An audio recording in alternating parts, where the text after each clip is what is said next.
بسم اللہ الرحمن الرحیم۔ السلام علیکم۔ بادشاہ عبد الملک بن مروان بیت اللہ کا طواف کر رہا تھا۔ اس کی نظر ایک نوجوان پر پڑی جس کا چہرہ بہت پروقار تھا، مگر وہ لباس سے مسکین لگ رہا تھا۔ عبد الملک نے پوچھا، یہ نوجوان کون ہے؟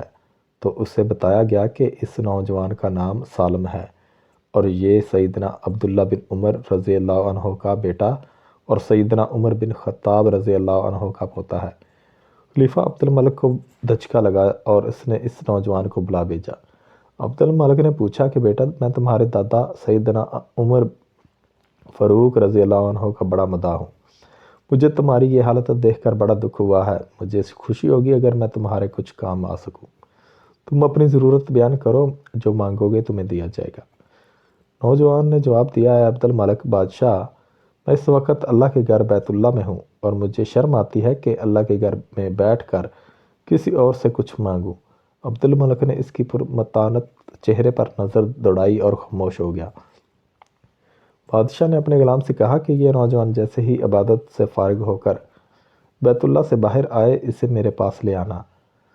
سالم بن عبداللہ رضی اللہ عنہ بن عمر رضی اللہ عنہ جیسے ہی فارغ ہو کر حرم کعبہ سے باہر نکلے تو غلام نے ان سے کہا کہ بادشاہ نے آپ کو یاد کیا ہے۔ سالم بن عبداللہ رضی اللہ تعالیٰ عنہ خلیفہ کے پاس پہنچے۔ عبد الملک نے کہا، نوجوان، اب تم بیت اللہ میں نہیں ہو، اب اپنی حاجت بیان کرو۔ میرا دل چاہتا ہے کہ میں تمہاری کچھ مدد کروں۔ سالم بن عبداللہ رضی اللہ تعالیٰ عنہ نے کہا، اے بادشاہ، آپ میری کون سی ضرورت پوری کر سکتے ہیں، دنیاوی یا آخرت کی؟ بادشاہ نے جواب دیا کہ میری دسترس میں تو دنیاوی مال و متاع ہی ہے۔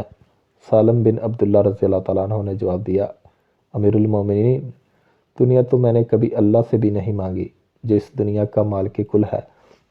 آپ سے کیا مانگوں گا؟ میری ضرورت اور پریشانی تو صرف آخرت کے حوالے سے ہے۔ اگر اس سلسلے میں آپ میری کچھ مدد کر سکتے ہیں تو میں بیان کرتا ہوں۔ خلیفہ حیران و ششدر ہو کر رہ گیا اور کہنے لگا کہ نوجوان، یہ تو نہیں، تیرا خون بول رہا ہے۔